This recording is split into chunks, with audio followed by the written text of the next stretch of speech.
And with that, welcome everybody here once again to the CE Autumn Split. It is getting a bit chilly outside, and so is it when it comes to our standings, because there's no more chance for anybody to make some big plays, at least not when it comes to taking first and second place. However, everything below that is still a big contest, and we'll find out more about that actually today on our stream of Tiger Stance versus Inferral Esports. And we are joined by none other than the Snowspy and DJ Real. How are you doing, lads? Yeah, I'm really good. As you said, the table looking a bit frozen, but things could still come through. Obviously, this matchup right here, they are on the same amount of points, if I do believe, and it means that you're kind of scrambling for everything that you can get as we do edge closer and closer to the end of the season. Yeah, this breaks apart everything else. Like, everyone's on 9 points at the moment, and when you start to win these games against these other teams that are also in that same position, pushes you ahead of the pack, gets you really nice seeding going into playoffs, and that can mean a hell of a difference when you get there. Yeah, it really can. And as we've said, we're edging nearer and nearer. The pack is really grouped up. Those wins getting you 1 point each aren't going to cut it. You're looking for those 2-0 wins, and we'll see if one of these teams can take it today. Yeah, every win important. Obviously, you know, we've swapped from the best of one format. It's best of twos now, which means that you really get to show that prowess. And I think it's added quite a lot in terms of draft depth, because there's adaptation now that needs to happen between game one and game two, which didn't have to happen in those past splits. Yeah, and talking about draft depth, I will say Inferral, a team that people maybe look at as having a lot of single picks that they really like, and they're maybe not pushing forward with other picks. I will say they've drawn a lot of games. Maybe they can start pulling into winning ways. Yeah, you know, in terms of this Inferral side, it's nice to see a team that's like kind of cohesive. They know what they want to play, they know how they want to play, and it's why, even though this roster is not really, when you look at them, they haven't got any of those Masters players, they haven't got any of these massive solo queue talents, but they're still being able to pull it out the bag because they know what they want to do and they know how to play around the players that they have. Yeah, and it's definitely an important part. Obviously, Finicky, a big name on the team. He's been a big name in the CE scene, to be honest, and he's been performing really well. He has that carry potential, and it's whether or not he can be enabled. But going into this, I will say that Tiger Stance have looked pretty strong, and it seems that they're getting more and more. Well, I was going to say more and more better, but that is definitely not good English. They're getting better each week we see them. Last time I saw them, they took on RCG, I believe, and they absolutely smoked it. Yeah, it came off the back of a huge performance from Grony in the top lane, just absolutely popping off that game. And what this team has is really strong solo laners. I feel like their jungle's quite weak. It's like the one position that they're not able to really, you know, not much action happens through there, but their solo laners are so good at the game. And when they get those wins, it's through those two players, Embrace Progress and this... Grony. Sorry, my brain just frazzled there. It's the Embrace Progress and Grony, the two solo laners, are just popping off. Yeah, no, indeed. And we've seen him play a few different champions, Mundo being one of them. Obviously, everyone knows how much I love that champion. And hopefully we see it today. But it's that point as well that he's getting these leads, he's getting these wins, but he's not necessarily even getting that many ganks. So it's not like they're being ganked loads. There's a lot of emphasis on them, and that's why they're getting the wins. But they're just winning solo against other people, and it makes it so hard to contain those laners there. And it makes so easy to play this jungle position. Like, obviously, their jungler's not been the star player of the team, but you don't need to be. When you've got solid solo laners that are going to win every single game for you, you just facilitate. You just play utility, you just back them up and make sure you're there for those counter ganks when you need to be. And that is essentially your entire role within this team. And they've been utilizing that to get themselves this advantage, but we'll need to see more of it tonight if they want to get a win over this strong Inferral side. Yeah, indeed. And I will say that even though teams might be tired, they might be up or down the ladder, everyone has shown that they can definitely play, and you can't make light of anyone, really. So if Tiger Stance do come through this feeling really good because they've got this win streak, they need to take the game seriously, because Inferral could come through and pick up a couple wins if they're not ready for that. And I think, in terms of me, just to take it back to draft again, I think what I'm really looking for is for the team that has the kind of the easier to play win condition what's kind of happens in some of these games is they pick comps where they pick the champions that they're really comfortable on, and they don't really cohesively work as a team composition, and it's what is kind of lacking for both these teams. But I think this series, if they can both stick to giving themselves strong win conditions, whether that's 5 versus 5 fighting, whether that's getting your solo laner something that can side lane, and then just winning through that key win condition for yourselves. Yes, we do go into pick and bans for the first game. We'll run it down quickly. It's going to be the Katarina banned away by Tiger Stance, followed by the Graves from Inferal, and the Zed being taken off the board by Tiger Stance once again. And I will say, Zed, Kiana, Talon, people we might need to look for. AD Assassin junglers have become on a bit of a rise. Yeah, and the only real negative for that is that AP junglers are kind of in a really weird spot at the moment. You've got Diana, she's really strong, but Rumble was taken out of the meta. Morgana's not really any longer there, so it kind of puts the meta in a really weird place where it's like you have to go to these kind of more B tier picks. But we are going to see Thresh banned away. Inferal's support is a huge player of that champion. I think at this point, everyone in CE is a monster at Thresh. Like, that just becomes a thing. Whenever I see a connecting esports support, they're playing Thresh. Yeah, and Thresh is just such an annoying pick to play against. If you haven't built anything that can really take on the hook or anything that kind of counters the Thresh, maybe something like Nautilus or Braum, then it just becomes a situation where it's a bit like, we're going to have to dodge these hooks. If we ever get caught by the death sentence, it will be a problem, but we'll see how they do play around it. Right now, it is going to be the Thresh banned away, as you said, not going to be taken off the board, and it's the first pick Rakan, which I'm definitely surprised to see. Rakan at the moment was such a strong power pick. It plays so well into many different lanes. It peels super well, and it's really good into things like the Xin Zhao that want to kind of counter engage, that want to dive your backline. It's so easy to disrupt that because you can counter engage on the enemy yourselves. But Xin Zhao Ziggs been a super strong combo. That Ziggs is flexible, can be put mid lane, can be put bot lane, and it's really nice to see Inferal giving themselves some adaptability within this draft.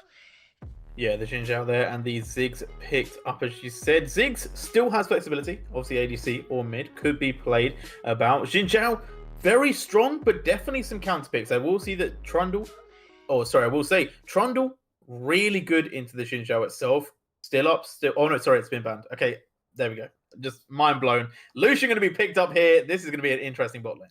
I like this. I like this a lot. If that is that Lucian AD carry, it works so well into Ziggs. He can barely ever hit skill shots in you. You win every all-in. But what people don't understand is since that passive was changed, Lucian gets extra bonus auto-attack magic damage when you shield or heal in. Rakan has 2 shields and 1 heal. He is proccing that passive constantly within these long-form skirmishes. They picked up an Olaf as well. This just helps me understand that their comp right now wants to sprint forward, wants to absolutely cause chaos in these team fights. Yeah, and there's been a lot of talk about people like Nami as well going really well with the Lucian, but Rakan sets it up so nicely because he can actually get the engages off to allow Lucian to just do the damage early. And when you look about the quickening with the culling, it's just a recipe for disaster for the enemy team. And Jace being picked up there for Inferal, it is a really strong pick for Finicky, so expecting it to be on the top side. But now they've left open the potential for the counter. You're picking Jace early. I do understand it though, because you've got Ziggs, you've got Jace, you've got Xin Zhao now. It's such a strong poke composition where if you get to those neutral objectives first, if you can get wave priority and show up to objectives, your siege is super strong, your poke is super strong, and you should just be able to outrange this Lucian Olaf, who are going to be in a position where the point where they're actually ever able to get into a fight, they're already at half HP, so it's a losing situation for them. And I do think it's really wise as well for them to ban that Malphite away so that they don't have that strong engage to get on top of them. Yeah, they took the set off the board as well. From the side of Tiger Stance, so they're going to ban away the Kassadin and the Corki. So Corki, obviously someone that could have put out a bit of poke as well. And it also makes me think that maybe they think Inferal are going to play that Ziggs bot lane and that it's not going mid at all. Nautilus going to be picked up for them. I was interested to see if they go all the way and play things like this Seraphine plus maybe like a Xerath mid, or maybe something like a... I'm trying to think now. I had it in my mind, but I can't remember it right now. But there's a lot of poke champs that they could have gone for. I was thinking maybe they go full 4-stat, but right now they decided, you know what, we need a little bit of something else. They've gone for that Nautilus, who can set up really nicely for that Ziggs and that Jace. As we do see the Victor and the Tahm Kench, the man of the hour, the one that's been talked about a lot in the top lane. Unbench the Kench, unleash the I don't even know what the rhymes are, but get them out. J Real's your rhyme man. He'll be bringing them to you. But I really like that pickup. They needed a strong frontline tank to be able to walk into that poke and absorb it. And Tahm Kench is your man. That grey health, super good at just absorbing any poke that comes through. And that Tristana lock-in means that it is going to be that Ziggs mid lane into the Victor. Yeah, and I definitely like that a bit more. They've now got a little bit of bite in that bot lane, whereas Lucian Rakan against that Ziggs didn't feel that favorable. But now Tristana, they're going to be going in the bot lane, is going to have a bit of an impact because Tristana early Halo Blades, it does a lot of damage. Yeah, it gives them so much engage potential into this Lucian Rakan. I do think it's a bit weird because Tristana into Lucian stylistically is a matchup where it's pretty much whoever can get this engage off first. If Lucian can jump in first, he does so much burst that Tristana can't have the time to stack that bomb up. But alternatively, if the CC lands onto that Lucian, if Tristana gets that jump off, it can be just devastating for that bot lane. Indeed, and we are going to be going into the pick and ban once again from the client. So we'll confirm any positions. To be honest, I think everyone was in a pretty standard situation. I don't think there were any picks that we were kind of like, is it going mid? Is it going top? I think they're all confirmed. But it's definitely an interesting setup so far. I don't really know how Jace does into Tahm Kench, but it doesn't feel like it should be that good a lane. No, Kench really good at negating that poke, like we said earlier, has that healing. Jace is going to be able to bully him in these early levels just through the fact that it's a ranged into melee matchup. He's going to be able to push that wave out, going to be able to get priority of that wave clear. But he's going to get to a certain point once this Tahm Kench builds into that Bramble Vest and those Ninja Tabis, plated steel caps, sorry, is just going to be able to sustain through anything, and it won't really matter anymore because it looks like that Tristana might be going mid lane. Yeah, I am a little bit surprised by that one. Obviously, we've seen it happen before. It's been a little while since it's been popular, but it definitely has found a home in mid lane once before, and Ziggs going to go bot, which does work out as well. I am going to say, we talked about how Grony has done really well in this solo lane. The majority of times when he's actually been winning these lanes, it's not because he's been playing a carry. He's been playing a tank. So this is a very standard situation for him. I am interested to see how that top lane goes. But with these different switch-ups from this mid and bot, I'm more surprised now. I'm very shocked that it wasn't the Ziggs mid. It is, this Tristana is a really good matchup into the Victor. You jump in, you stack bomb, you can get that bomb proc off, and then rocket jump straight out again before that Victor gravity field can even stun you. And it also just gives you a lot of safety into the Olaf. I think the one kind of worry is that if bot lane isn't playing super well around their wave states, they're so easily gankable. Because Ziggs, yes, he has a little bit of kites, but with that Rakan, what people don't know is there's a certain point within his grand entrance that you can't cancel that knockup anymore. As soon as he's in the area, you can no longer cancel that knockup. It's only en route. So if they're not able to play super well around pushing these waves and backing off, you can find them in a really big deficit early if they get ganked.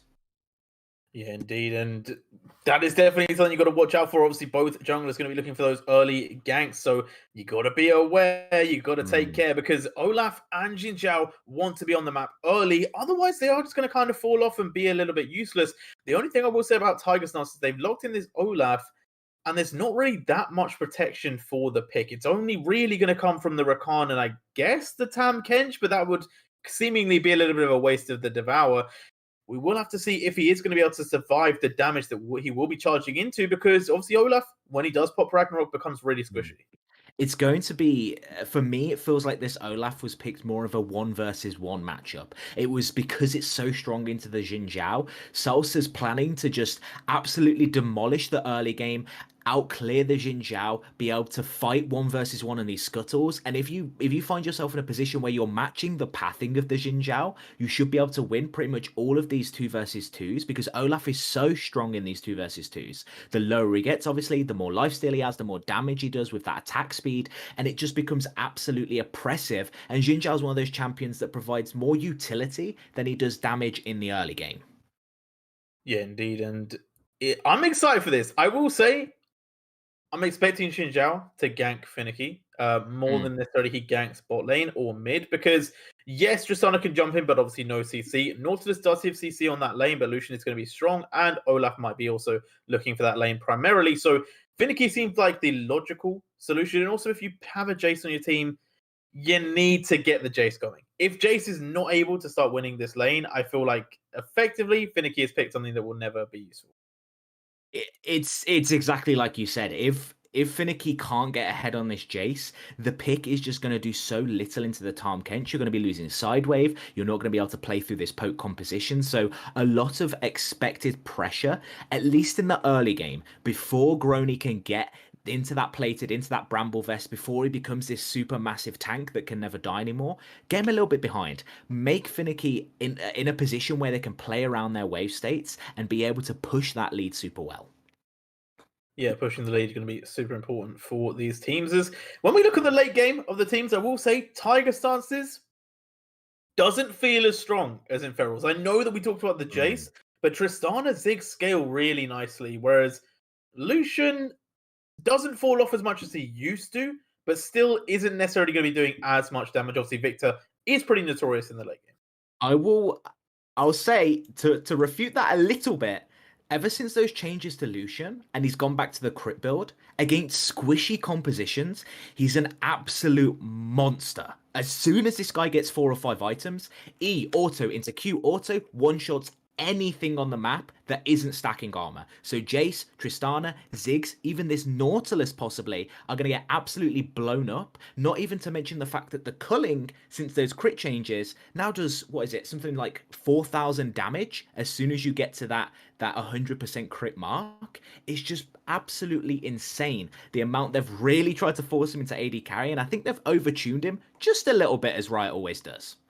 Yeah. There's never any changes that aren't a little bit overtuned. And to be fair, I kind of like Lucian going back to the AD carry role only because I prefer ADCs in the ADC role rather than having to play against them top or like having to play against them mid. I say that as like I'm not a Kindred player, so I was playing ADC in the jungle, but that's different. She's made for that role.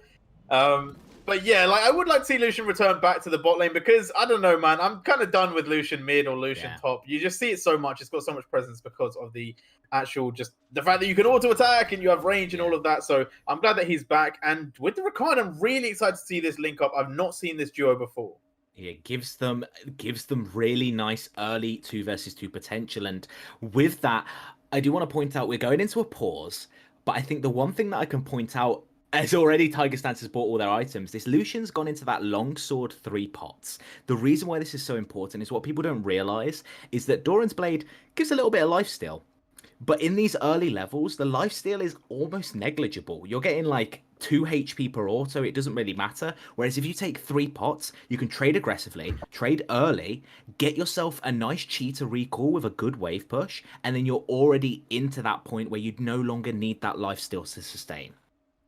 Yeah, indeed. No, I do agree with you. In the early game, Doran's Blade really doesn't feel like much in the way of healing, but the poke obviously is going to be coming out from Ziggs. Whether Cabex can land it or not is going to be a huge question because if Narcos is able to dodge a lot of it, that's a lot of mana wasted. That's a lot of cooldowns wasted. And as you said, once Lucian dodges 1 or 2 of those bombs, it can be a go time for them. They can jump in and just burst out a lot of damage onto the Ziggs.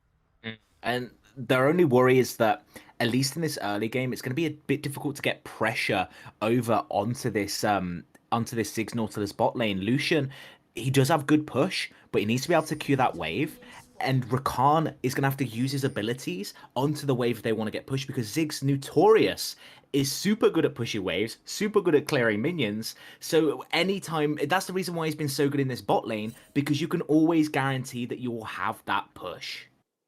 Indeed, and I'm just excited for this series. I think that both teams here very stacked. Both teams could take it home, but it's whoever turns up on the day and who really performs. We've recently seen Tiger Stance really pop off on the Rift. It's time for Feral to show us exactly how dangerous they are.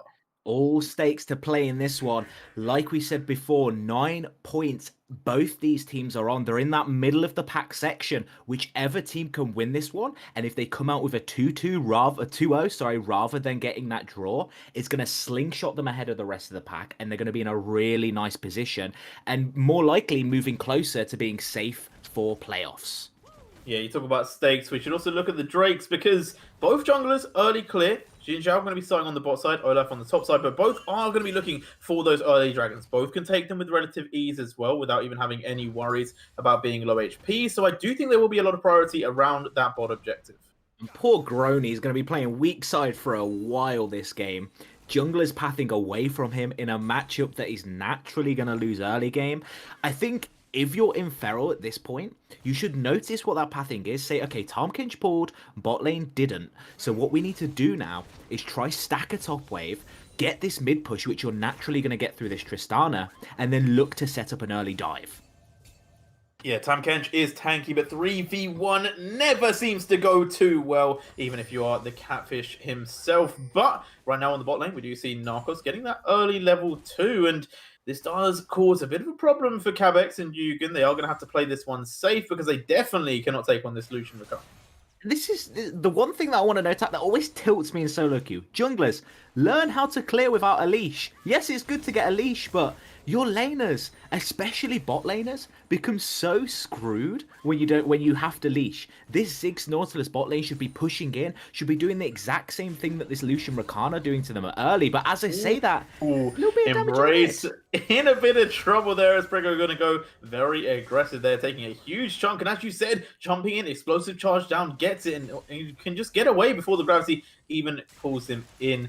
And I will say, on the jungler note, not all junglers can actually clear without their first leash. Sometimes you do need a little bit of help in the early game, but most are pretty good.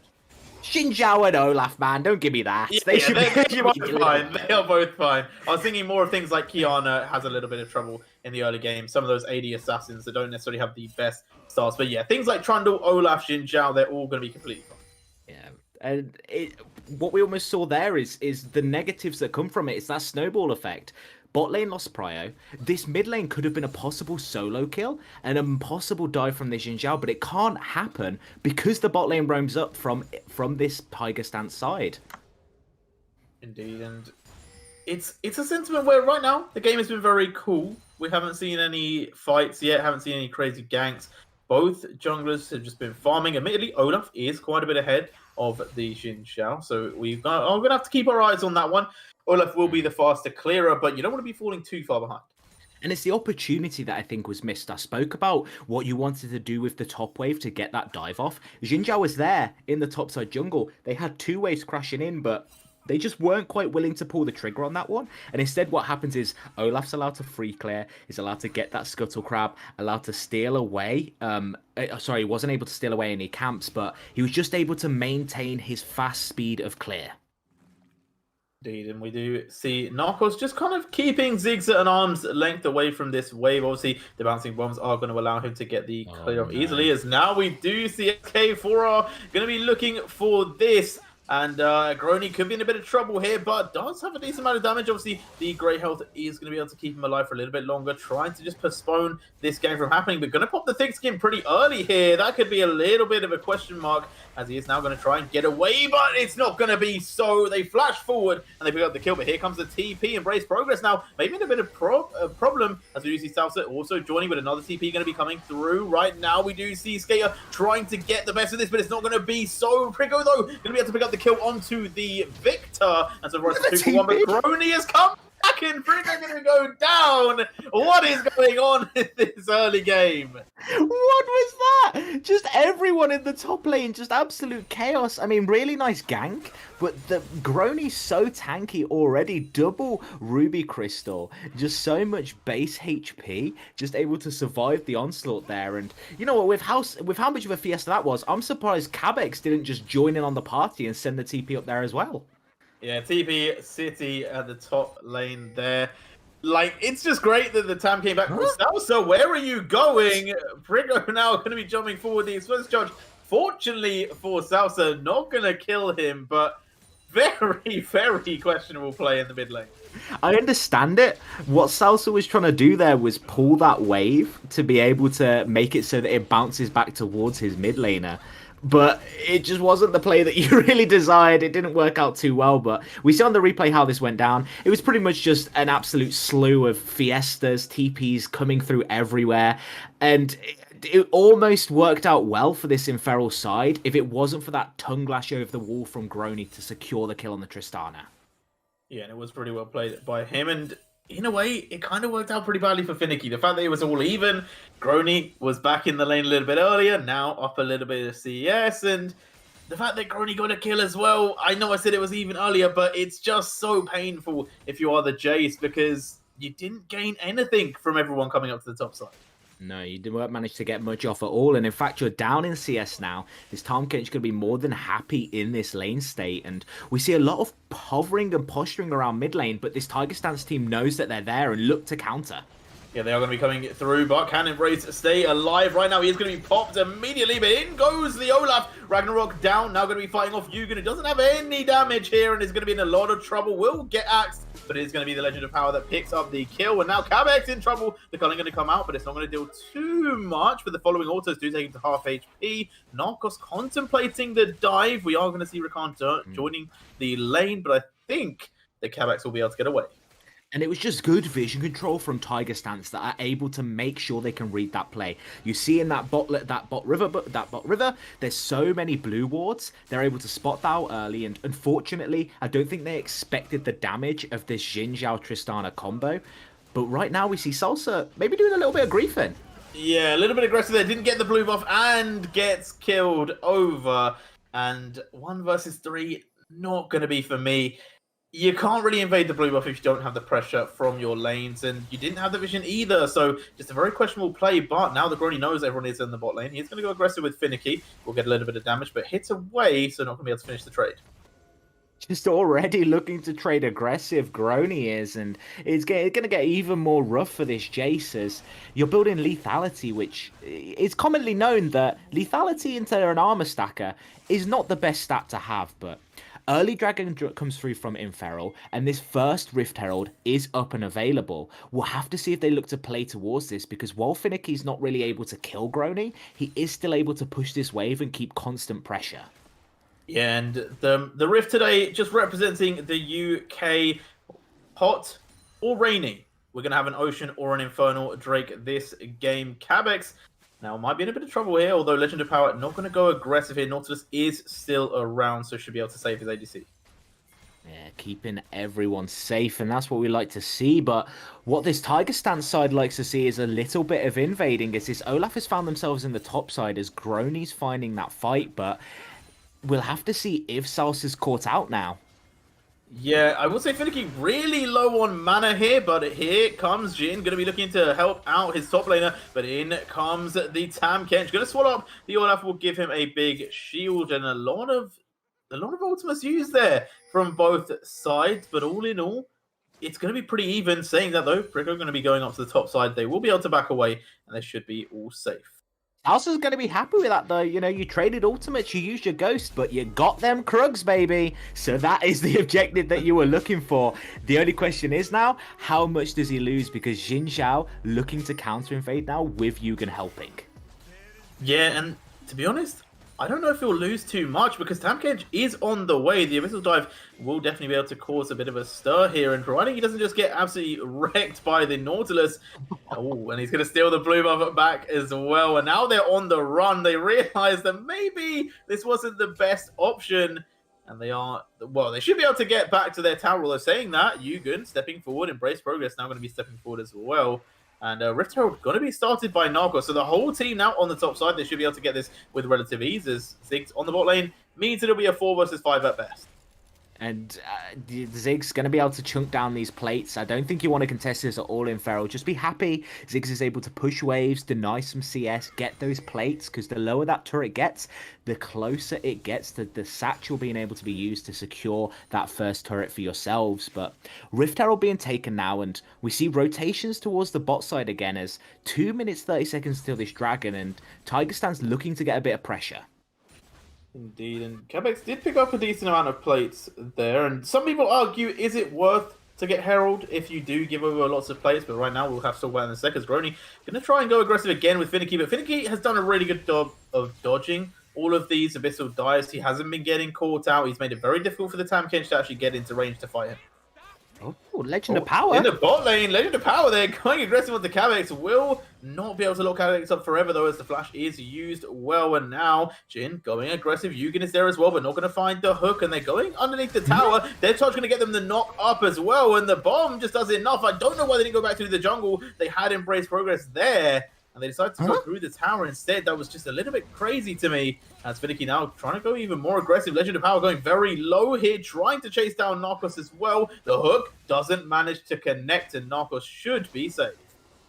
Did Tiger Stance just turn their mini-maps off for a second? That jungle path was absolutely fine to take, but now even more they're going to find themselves being dove under their turrets. This Lucian's doomed, but the TP coming through. Oh, top of the TP, the cancel game through. But Grony is here, so he might be able to make a big change as he goes aggressive. 3 versus 4, and now a TP coming through mid. It's going to be a 3 versus 5, and the Tam Kench going pretty low. The shield does keep him alive for a little bit longer. The culling didn't really do too much damage, but here comes Olaf. They might be able to take this as there are a lot of low members. They pick up 1, they pick up 2. They might be going for 3 as Calyx falls down. That might be 4 as well. You can try to run away, but the axe connects on the back, and it turns up.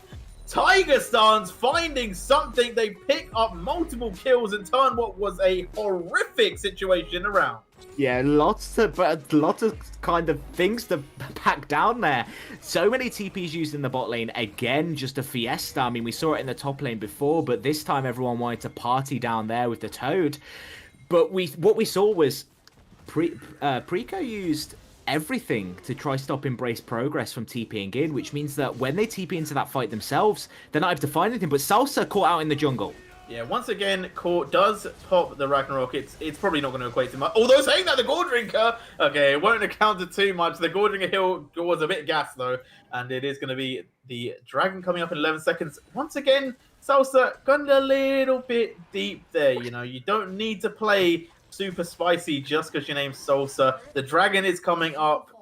You're just giving them a free objective. Salsa's just vibing. Like, it's that kind of play style where Salsa's like, okay, I am going to flip every single play. And if it goes well, there's no way we can lose this game. But if it goes badly, I'm just going to, you know, blame the team for not following me. Well, I mean, it's been working out okay for him so far because 20 CS up, that's about, you know, 5 camps up onto this Xin Zhao, which is putting them in a really good spot going into this 14-minute mark. Yeah, and we do have Ocean Drake on the map, so it is going to be raining down, very similar to UK weather, as I said earlier. Now, Finicky, he's not having the best of times against Grony. Grony's upper level, he's up CS, he's got tower plates, he's got a kill, and I'm not going to lie, he probably wins the late game easily as well, as Finicky now in a bit of trouble here. Narco's going to be going aggressive, but the culling going to go slightly wide.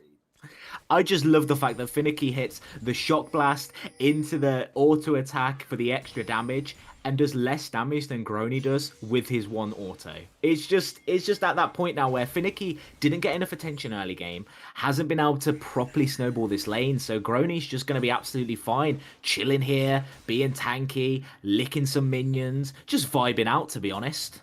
Yeah, and we've seen Finicky perform really well on the Jace in the late game scenario when he hasn't had the best early game. So there is still hope that this Jace can come through and pick up a couple of dubs. But right now we do see Jhin going to have to use the Crescent Guard to knock them away. Grony and Salsa in this top lane have to make a decision. They're going to choose neither, though, as both will be able to get away. And I think the tower might be the next target.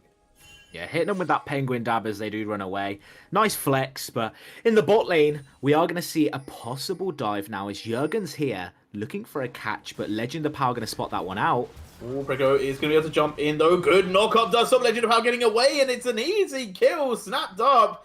And that is going to be a quick pick for Brico. They're getting another kill, 4-1 now. The Tristana, definitely someone you have to watch out for. And the threat is still there for this Embrace Power Progress player. They're under that tower. They know Nautilus is here and a lot of danger there. We've kind of found ourselves in a split map situation, but Embrace Progress really trying to clear this wave to keep themselves alive. Yeah, the hook is going to land. In goes the Tristana. The Chaos Storm is over the top, but it's not going to do enough. However, on the top side, we do see a return dive. Finicky in a lot of trouble. The axe will come down, and Finicky will be returned back to the base, but not so safely. And that tower is also going to fall. think that, to be honest, is the benefit of Tiger Stance. When you look at these two champions combined, Olaf, you wanted to snowball. Tahm Kench, you want to get tanky because it's the one main counter of this Inferal side, and you want to put Jace behind. It's like, yes, it's a trade 1-for-1. Towers do go down, but if you look at it in terms of who died, Tiger Stance is going to be more than happy with this Victor dying because he's going to scale anyway. He's going to become an absolute monster late game, whereas Jace is not going to have that same power. But Legend of Power...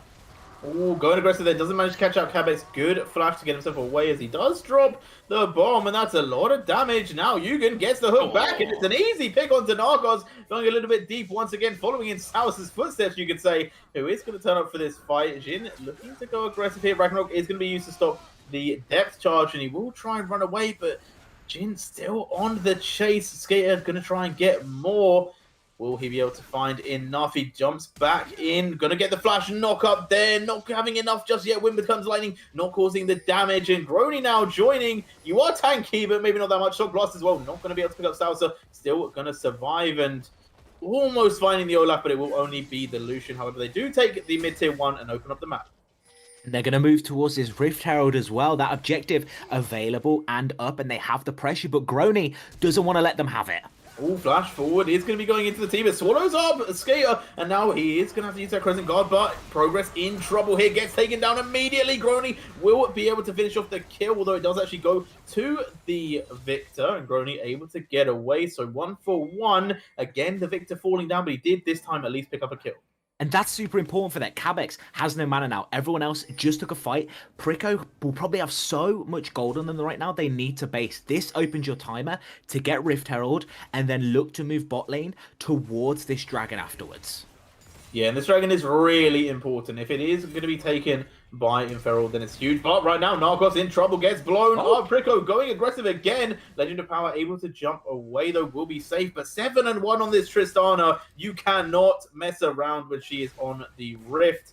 As Grony now waddling around the jungle, is going to be looking to help his team take this Drake, because if Inferal get this, they're 1 away from Soul, and Ocean Soul is crazy good. Crazy good, especially when you're looking to be this siege comp, this war of attrition composition. When you can make sure that your health pools are constantly topped up, there's no way that you can ever lose because you outrange the enemy team, you can out-sustain the enemy team. But Rift Herald are going to be popped in mid now, looking to get some pressure on this mid turret. Yeah, and they've definitely yielded the dragon. They knew that they wouldn't contest it, although saying that, Embrace Progress might be able to get a steal here. It looks red, but it will not be. A good smite there from the Jhin. It does secure it. Secure Dragon comes through, and like we said, it's that soul point, that ever important fight. Set your timers for 5 minutes, boys and girls, because that is when the next huge team fight is going to be. That 4th dragon, that soul for Inferal, and for Tiger Stance, that is their one chance to try find themselves some footing again in this game and keep this lead rolling. Yeah, and they really need to pick up this Drake. It wouldn't necessarily be game over, but it is a huge buff and a huge win condition. So best to not risk it. We're not trying to tiny temper it over here, and we will see probably a better game if they do manage to deny the soul. If they don't, however, it could go actually bad for the side of Inferal, although holding that thought for a sec. Prico in a little bit of trouble here. Does have Yukon to back him up, but in comes the Legend of Power. Will get the charm, and that's the pick on Tristana immediately. Now the rest of the fight is going to be coming through. Lucian able to get a lot of damage on the back line. As we do see Xin Zhao going aggressive, but he's not going to be able to do the damage. It's 3 kills over, and now it's still 5 left alive. Cabex in trouble, gets taken down. Full ace over to the side of Tiger Stance, and potentially, or should be assuredly, the Baron.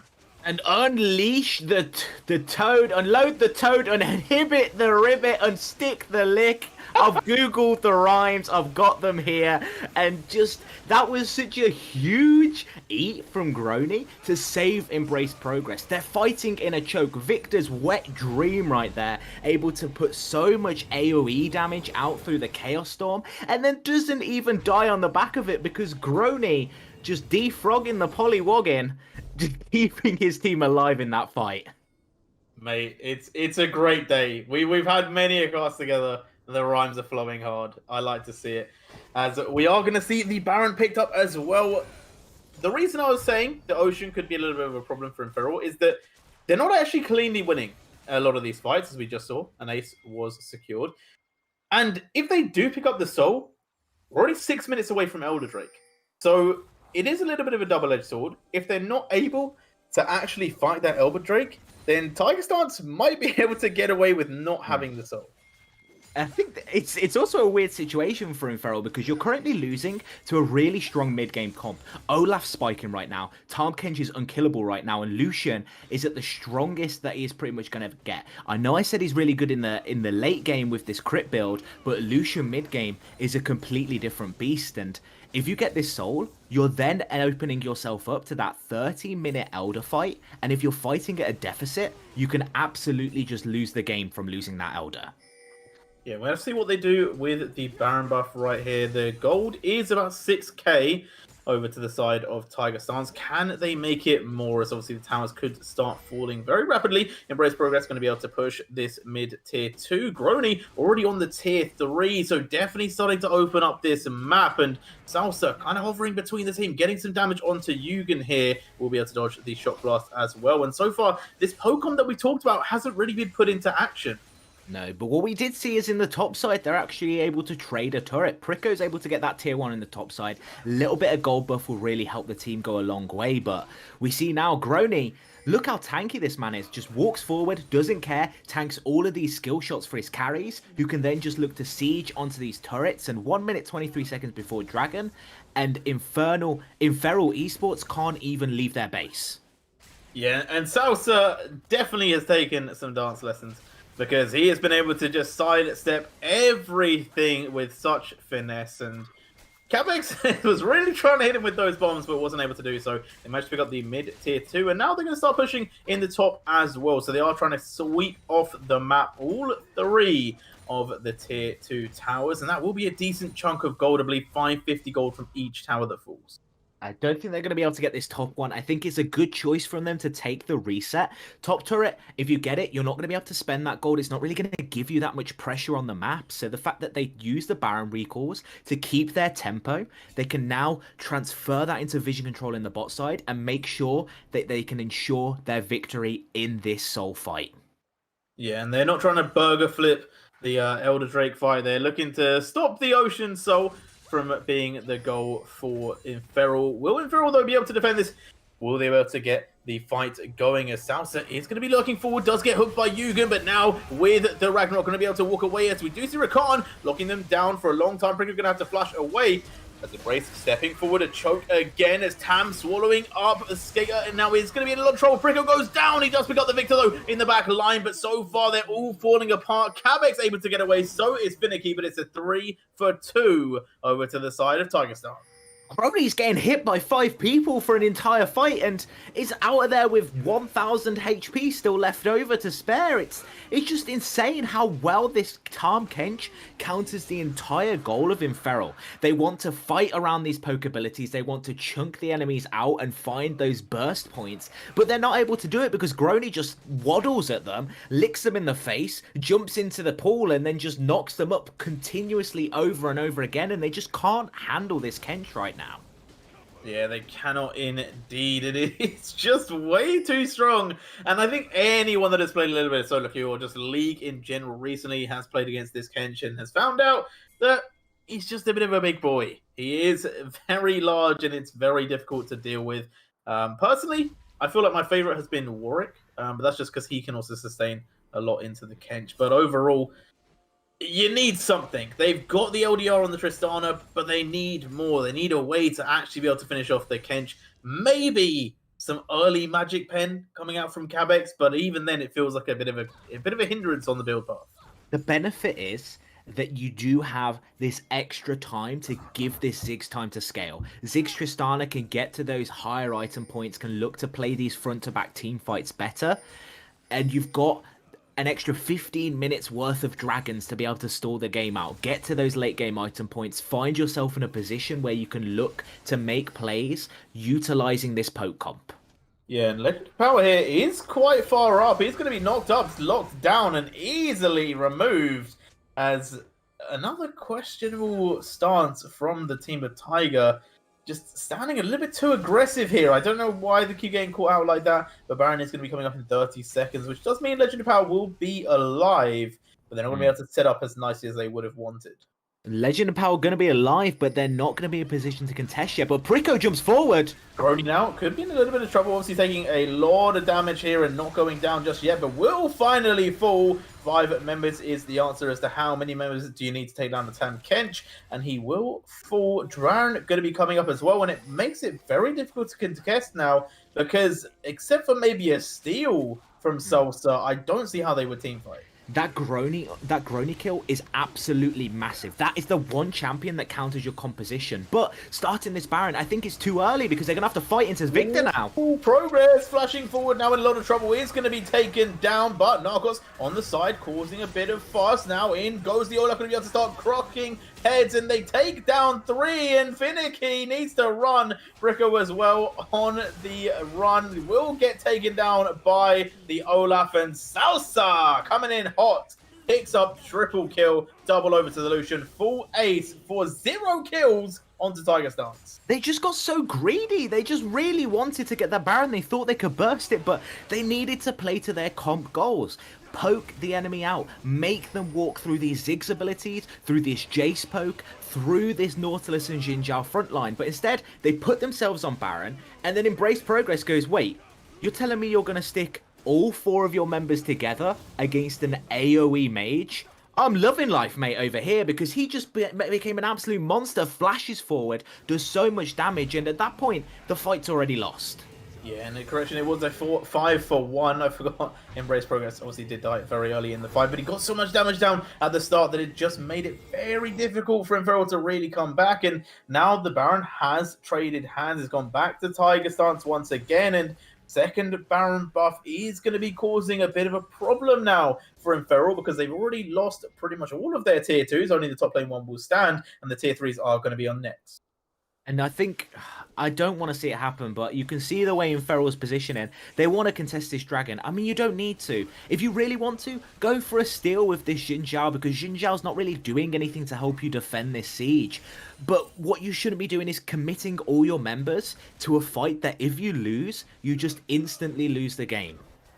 Yeah, indeed. And you still have 3 dragons before Tiger Stance get to Soul. This is not going to be the Soul Point fight. This is not the game decider. But it will be if you decide to actually take it and lose. It's just a situation where they don't really want to find themselves in. And Tiger Stance is trying their best to just force them into a position to fight. They're trying to siege onto these turrets. Instead of all standing around Dragon and wasting a minute of this Baron, they're playing it really smart, playing around these waves, pushing them in, utilizing every second of that Baron buff to create constant pressure on Inferno Esports.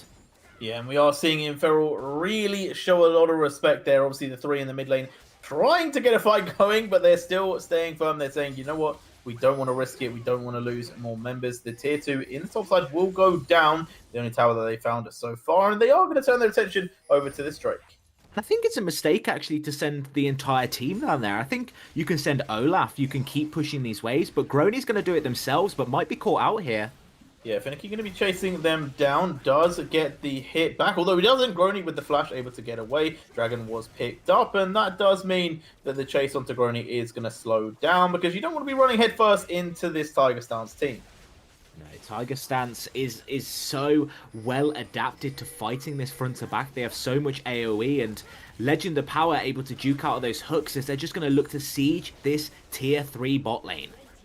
Yeah, and they're able to pick that one up. The inhib could be falling very shortly as Cabex now in a bit of trouble. He's going to go golden. In goes the Ragnarok. Olaf trying to do a lot of damage. Yugen already going to fall, but Legend of Power on the back is taken down by the Xin Zhao, although to make that a mistake, Legend of Power did not fall, but he got really low. Pricko now in the next target. Lucian absolutely obliterated him. Cabex on the run. Salsa trying to get it done. Will throw the axe, and that is going to be all she wrote. Finicky now getting knocked up. They're going for the throw. Tiger Stance are looking for game 1. They knock down the Nexus towers, and the Nexus will fall very shortly. Game 1 over to Tiger Stance. And I love to see aggressive play from this Tiger Stance side. And we spoke about it before. That Lucian pick, yes, It's super good early game. Yes, it's super good mid lane. But if you get to late game and you have no front line, Lucian will just two-shot your squishies and become an absolute monster in these team fights. Absolute monster indeed. And talking about monsters, the River King himself popping off throughout the whole game. I will say Grony, a really key factor. Factor? I don't even know what I was trying to say there. A really key factor to this game and component and factor. That's why I merged the two words together. And Salsa as well. We talked about him inting a couple of times. He did only actually die 3 times in the whole game and really put on the heat for this side of Inferral, and they just weren't able to handle it. And I think Salsa might have a little bit of a grudge against me. Salsa might have been listening to the stream before and heard how I said that it was the solo laners carrying this team. So Salsa goes, okay, lock me Olaf, boys, and get me in there. I am going to show this guy what I'm about. Yeah, indeed. And he really did. You can see the damage shots just absolutely insane from the Olaf. And he became really unkillable. We asked about whether he'd be okay in those team fights. Charging in, no real shielding, no real healing for him. And he was completely fine. He just kind of did what he had to do and played the Olaf way. Yeah, the Olaf way, the best way, just running in there, constantly finding fights, constantly making this damage happen. And I will say, I do want to give a big shout out to Grony as well. Even though Grony obviously didn't have a massive pop-off performance, I think you need to realize how useful this Tahm Kench is in this team, and the fact that no one else would have been able to look as good as they did if they didn't have this Tahm Kench soaking massive amounts of damage in every single team fight. Yeah, indeed. And with that, it's 1-0 to Tiger Stance. One more game of the night. Inferral, if you want to stay in this race, if you want to keep yourself level, you need to come through ready to pick up the second win. Because if they do not, they are going to start to fall behind and Tiger Stance are going to be propelling themselves forward. God, and I really want to see an adaptation from Inferral and realize that the poke comp is really nice. I like it, but you need to play around it better. You need to get this Jace ahead. You need to look to snowball this game, because if you're going into mid game and you're behind, it's so difficult to play poke into 2 massive tanks. Yeah, truly, it's a sentiment where it's just come on, man. The poke comp, to be honest, let's first say they didn't utilize the poke comp. Like, I don't at any point remember teams separated and poke being thrown. It was just, you're in a team fight or you're not in a team fight. There was no poke phase. It was all fight phase. And I will say that is definitely a little bit of a kind of a miscalculation and a misplay from the side of Inferral, because that's on you. Like, Tiger Stars want to fight. They don't want to give you that poke phase. And Inferral never gave themselves the space to really allow that to happen. And I do think a part of that is the fact that they just weren't ahead at any point in the game. Finicky not being able to get ahead of the TAM, those early kills going even, it just all added up in being a situation where they weren't able to basically force their will into the game to have that poke and then really affect the outcome before the fight occurred. It just is that situation where I do want to give credit as well to this Tiger Stance side, because they picked a composition that kind of just counters poke. You've got a situation where Tahm Kench is going to just run at them and they're going to have to play every fight backwards, and he's constantly getting pressure. You're having to waste abilities on him, and if at any point you overstep even an inch, this Rakan just engages straight onto your backline, onto everybody, and can just CC chain them all for Victor Lucian to just run an absolute muck. Yeah, and it's also the stuff as well, like just charging through, and they're trying to do something, but obviously there's nothing that you can really do unless you're Kayle or someone that can just stay alive forever. And they just didn't have that. That's why Kindred is so OP, but at the same time, wasn't picked, so you can't talk about it. But it's a sentiment for me where they need to switch something up. I think that they either need to go for the full team fight comp and just match it, or they need to maybe just go a little bit more to the poke comp and play something like Kindred that could give them a bit of time, like Seraphine, something like Nidalee maybe even for a bit of extra poke. But they need to just commit. I think playing that half and half didn't do them any justice or any favors, and it just allowed Tiger Stance to play that one style of, we're going to go forward, we're going to play aggressive, and they were just able to win. It's I think when we look at draft adaptations, if you're playing that poke comp, Tahm Kench needs to be a ban. You've seen already, you can't keep that champion up. It's too safe, it's too easy to play, and it has no real losing lane matchups. The things that counter it, things like Set, like Trundle, Tahm Kench is fine with. Like, yes, he's going to lose lane, yes, he's going to get poked down a little bit, but he's still going to be an absolute menace in team fights and just tank up your entire team's worth of damage without even really blinking a single eye.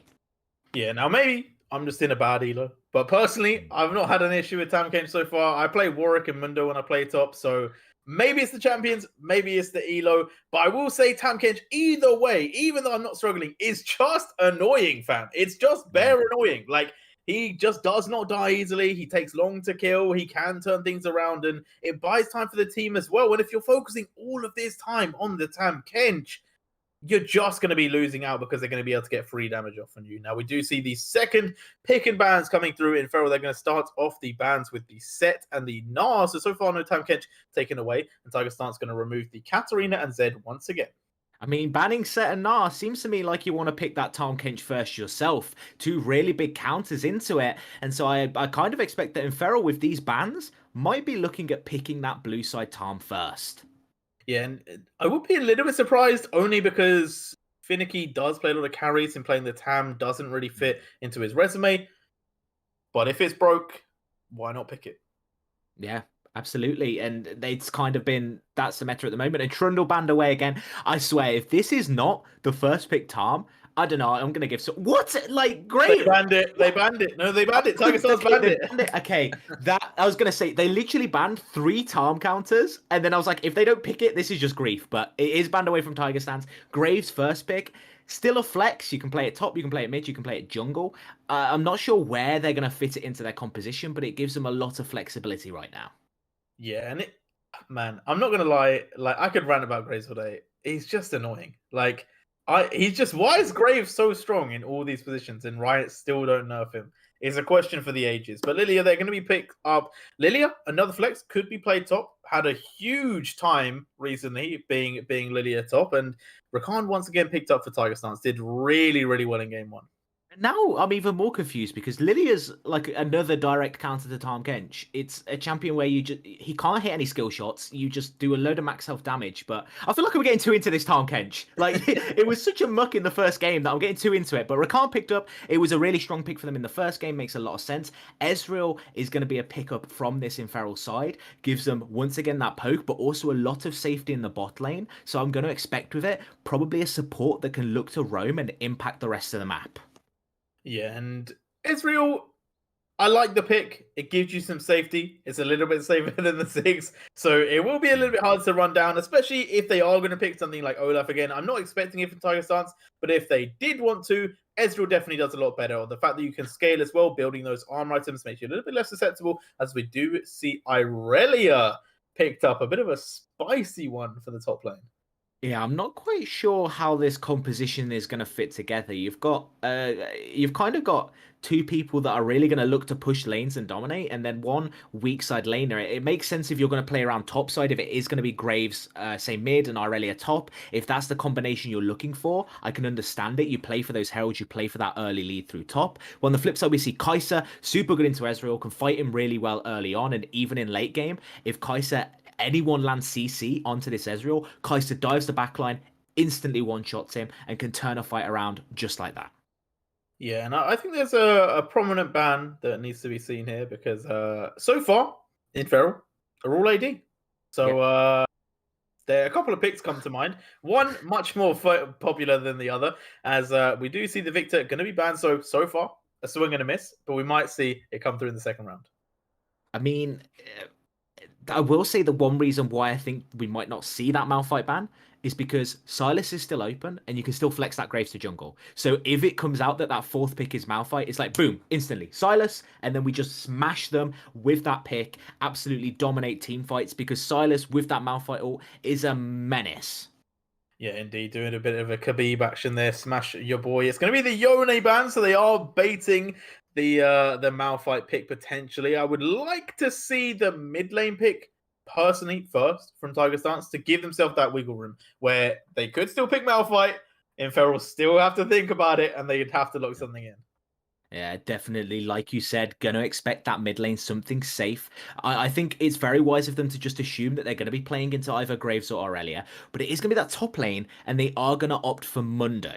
Great pick. Great pick. You can never go wrong with the Mundo. It's the solid champ all round. And to be honest, apart from the memes of me obviously just liking the champ, it is really strong at the moment. It is quite good into Irelia because the stun doesn't work. And then when she gets close to you, she's like, oh, wait, you're still moving. Cleaver to the face, briefcase to the face. And it's just not a good time. The trades are really good for Mundo in the early. And he has that luxury of being able to walk away as well. He can be weak sided. He could play with ganks as well. And I think all in all, it's a good pick for Tiger Stance. It gives him a little bit of flexibility on that side.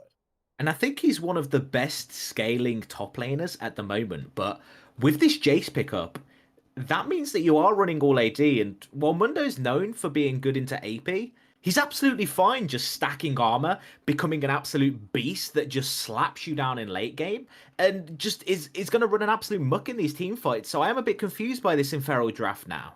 Yeah, and we've seen Grony really perform on Mundo before. So it's not like he doesn't know this champion. He's done really well on it before. He looked strong with the pick. You got to watch out for it. And once again, Jace, I know Finicky loves this pick, but it does not scale well. And Mundo is going to be rampant later on in this game, especially if he gets any sort of a lead in the early game. So I'm expecting a lot of gank pressure for this Jace to really get him ahead. The Seraphine being locked in adds a little bit of AP. It adds a lot of CC, which I do like. But once again, the Encore will be great if they can press the trigger first. I'm not going to lie. There is that risk that they're running. The Rakan is just going to run straight through the team, mop them up into that, into the quickness, and then all hell is going to break loose because now they've locked in the Galio. Here comes the Hero's Entrance. Here comes the Mundo charge forward, and then Kaisar is just going to be autoing for free at the back. And let me just break down a little bit what Inferno were trying to do. They've gone for this 4 AD, and you might think, oh, that's going to team fight really bad because you're playing into Mundo. They didn't care about that. They were looking for a 1-3-1 comp. What they wanted was Irelia on a side lane with Jace, both of these two pushing out side waves, winning their 1 versus 1 matchups. But Tiger Stance have been absolutely, galaxy braining this draft in both games because they go, okay, we've got Kai'Sa and we've got Galio. Good luck fighting in a side lane when it's no longer a 1 versus 1 and you're fighting 3 versus 1 any time that happens. Yeah, I think the only other pick that would have done it maybe any better would have been the Nocturne, but they'd already locked in their jungle. So I am surprised by the Lilia, I will say. Wasn't expecting the Lilia to actually be picked up at all, let alone in the jungle. But it has shown a bit of a rise. It is pretty strong right now. It definitely clears quite fast. It has once again regained a little bit of power in that role. So you do have to watch out for it. It's definitely not going to be the Bambi that you may expect. It is going to be, well, I don't know if there's any crazy deers that are scary, but right now it'll be one of them. And Finicky locking in early, the Jace pick, we've talked about it a lot. We saw it in game 1. The one issue that I'm a bit worried about, though, is they don't have 2 CCs in the jungle and the top. They only have 1, and it's a knockback. Now, that's going to be great for dealing a bit of extra damage to the Mundo, but I don't really see much of a way in which Jace and Graves can gank this Mundo unless Grony is really far up. Even then, I think it's a situation where past level 6, Grony doesn't even care. At that point, he's going to have probably got 2 armor items. He's, or at least not 2 armor items. He's going to got those plated steel caps and probably another, at least Balmy Cinder and a decent amount of tanky stats. So he's just going to run out of every gank that happens because they have no way to stop him. What are they going to do? Just ask him politely to run back at them? And even then, I think it's a situation where past level 6, I think Grony can win the 1 versus 2 if they have no anti-heal. Yeah, and look, Mundo goes where he pleases. Okay, it's not just a meme. Like, he genuinely does because, as you said, the runaway capabilities is there, and they need to buy that anti-heal early. I personally feel, and maybe this is a bit of an off take, I personally feel like they kind of just leave Finicky on top, just leave him there, don't gank it, just perma gank this Irelia, and then maybe look for that bot lane as well, because I think Irelia definitely going to be a key for victory. I know I said that in the early game, Mundo can be the Irelia. Late game Irelia, though, is just a different animal. I don't know why they changed this champion, but she is crazy strong. The second she gets Vamp Scepter, it feels like the lane is over, but let alone Bork, it's definitely one that you want to get ahead. And there's multiple builds that you can go now. Need a bit of extra damage? You go Immortal Shield Bow into that Blade of the Ruin King. You do so much damage, you can absolutely obliterate people. Or if you need to be a frontline bruiser, you've got that Gore Drinker into Sterax. You're completely unkillable. Yes, you do a bit less damage, but you're definitely not lacking in damage with this team comp. Yeah, and there's a lot of potential for this team comp to pop off. I will say, Tiger Stance have kind of taken a backseat from what they did first game. I like their comp, but they've now left a lot of the damage to pretty much only come out from Narcos. And there's a lot of threat from the side of Inferal to just blow up a single target that is squishy, and Kaisar's going to need to be careful of that one. And I will say they do have a pretty good front line for them. They do have a lot of CC with the Rakan, the Galio as well. But if that Kaisar ever falls, so does their damage. They do have the benefit is that you're supplementing it a little bit with that Dr. Mundo and Lilia. Lilia can become an absolute monster in team fights, can do a lot of damage, but it takes time to get off. It's not, she doesn't have that massive amount of burst. She needs to proc that Liandry's, maybe that Demonic Embrace if that's what they build towards, and you need fights to last kind of long. You need 20 to 30 seconds to really start making that damage. And it's the same thing with Mundo. He's going to do a lot of damage, but it's just because he can constantly slap you, constantly get those cleavers out. And if these fights go a long while, I can definitely see Tiger Stance being able to win out. But if Inferal's ever able to find a pick onto anyone that isn't Grony, they should just be able to instantly pop them. Yeah, indeed. And we do know that if you want to kill a deer, a shotgun is a good choice. So if Graves does find Lilia, there is a bit of a problem for Salsa. But Salsa showed in the last game, smart with the pathing, was able to stay away from any unnecessary moments, although saying that did opt into a few blue buff fights, which was a little bit questionable. But it's also going to be able to just get around the map very quick. Another really fast clearing jungler as well, and they performed well on the Olaf. So I'm sure the Lilia will be very much in their wheelhouse. And gives them that potential to move around the map. I think the only worry for it this game is last game, he was playing with solo lanes that were actually able to help in those fights, were actually able to move towards him and find these early skirmishes. This game with Mundo and Galio, early game, they're going to be in a really rough situation. They're going to be pushed in. Your bot lane should be winning that 2 versus 2, so I'm expecting Salsa to play more around his bot side, look for that bot side scuttle, and then aim to really leverage that advantage. Yeah, indeed. And I just want to see Inferal just come out with a bang. You know, like I want them to just make the plays, do what they need to do to get some wins, because I feel like they were a little bit passive in that last game. It felt like they kind of just accepted the plays that happened. They didn't really force any plays or have any tempo of their own. They were just kind of playing to Tiger Stance's game. And I want to see them take this game and be like, you know what, we're going to control this early game. We're going to get our solo lanes ahead. We're going to get a lot of pressure for the Graves who can start to invade, put Lilia behind. And then when we get to that mid game, we're going to have 3 lanes and the jungle, 2 lanes in the jungle ahead. And the bot lane, okay, they may be a little bit behind, but they're just going to chill. They're just going to farm it up and they're going to come out even. Exactly. That's the aim for them this game. Really snowball, really get ahead, get to a position where I feel like for their composition, what you want to do is early rotate and trade tier 1 turrets. Because if you're getting a tier 1 enemy, say you get tier 1 top, they get tier 1 mid, you trade for tier 1 mid, they get tier 1 bot. As soon as you open that map up, Aurelia really gets to play, really gets to fight these long lanes, which he's super good at, and the rest of the composition can work super well around that. Yeah, indeed, and we are going to go on to the Rift Game 2. Inferal looking for their first win of the series. Tiger Stance looking to finish this one off 2-0.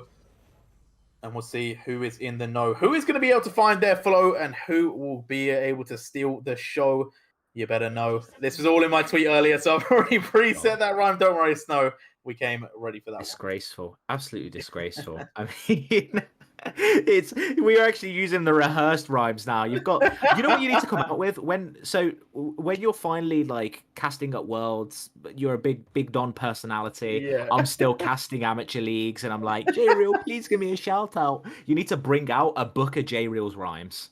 Like that's what it is, and it's just a book of every rhyme that you've done in cast. Well, funny you say that. No. I haven't made the book, but I will say I do a Mad Rhymes Monday. So if you want some inspiration on the rhymes, check me out on Twitter, and you can find that. But less of the plugs, more of the League of Legends. Grony, taking up that top side. We see the 5-point stance, no crazy invades coming out from either side. Lilia starting on top side, so we're going to put Grony on the weak side once again.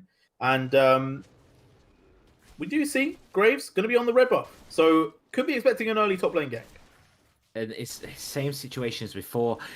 I think it's flipped though this game because of the fact that Salsa is able to start in that top side, move towards bot.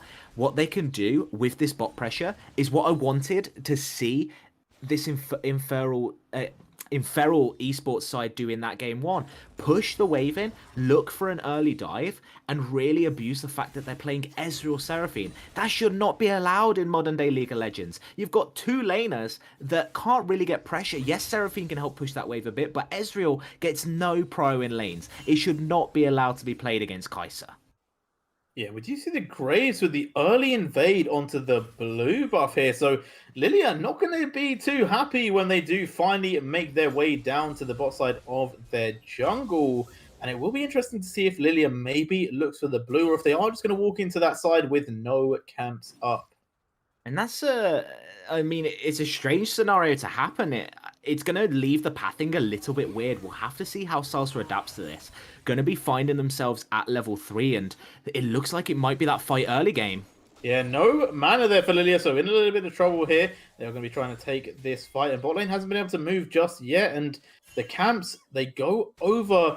It's split, but I think Lilia got the better of that one, as we do see Progress going to be moving across, does get caught out by the flawless duet, and it's not going to be enough as Brico taking a pretty big trade himself.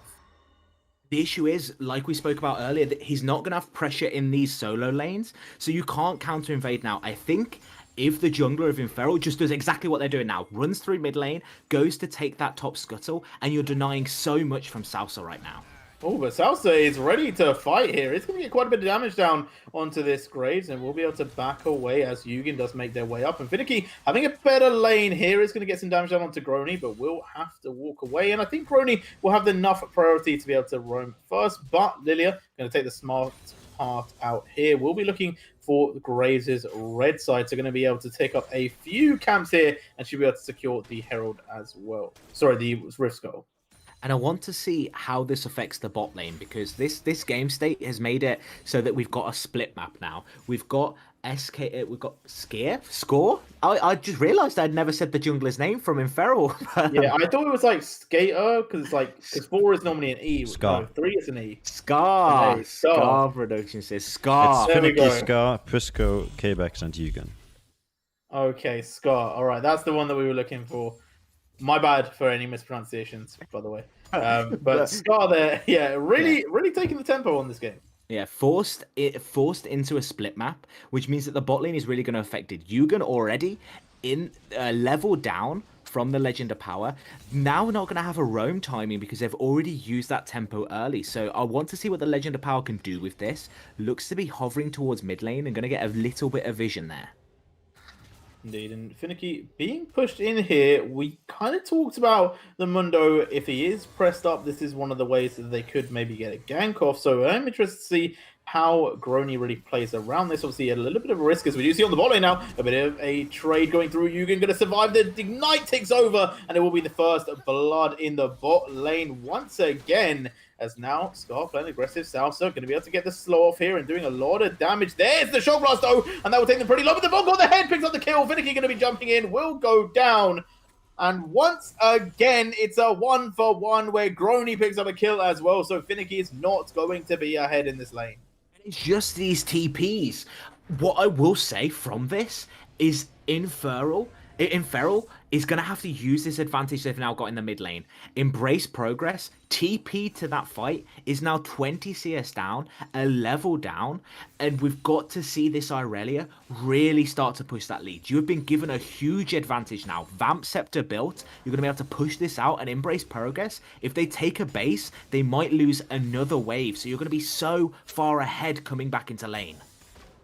Indeed, and well, already pretty far ahead because they're up about 20 CS, and as you said, that's just going to keep going. It even looks like maybe Aurelia might look for the freeze, but back onto the tops of the map, we do see Grony has got level 6. Things do start to change once that has been reached, and Finicky probably not going to be in a situation to kill off this Mundo anytime soon. Yeah, almost double CS from the mid laners, from Inferal onto Tiger Stance, but in the top lane we see a little bit of fighting. Ooh, Grony taking Finicky pretty low here. The Shock Blast does connect, but maximum dosage still available for the Mundo, so he may look low, but he's not out of this fight just yet. But it looks like he's actually going to go for the base. Gonna take that base. The wave state is in it's in an interesting position. I think you're gonna miss a wave on this, but Grony obviously fine with that. Wants to get that double cloth armor, wants to get that Barmies, and is now gonna get to a point where they're pretty much unkillable against this lethality top and jungle combo.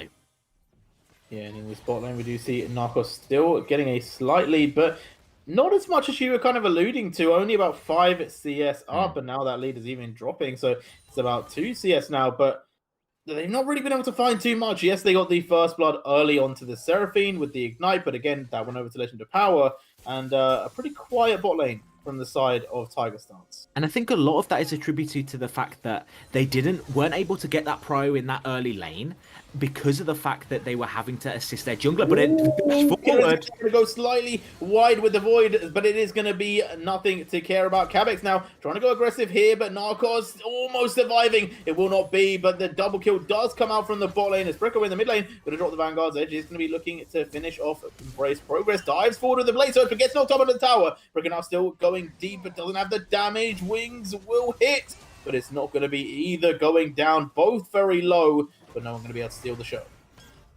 In the top lane, more action happens, and what this sets up is a possible dragon take. Now, as Salsa is fighting Scar a level down now, pretty much all from the effect of that early invade from this Graves has now left this Lilia down in camps, down in their clear speed, and Grony's now pushing out this top wave, and I will expect them to start moving down and look to get some pressure on these objectives.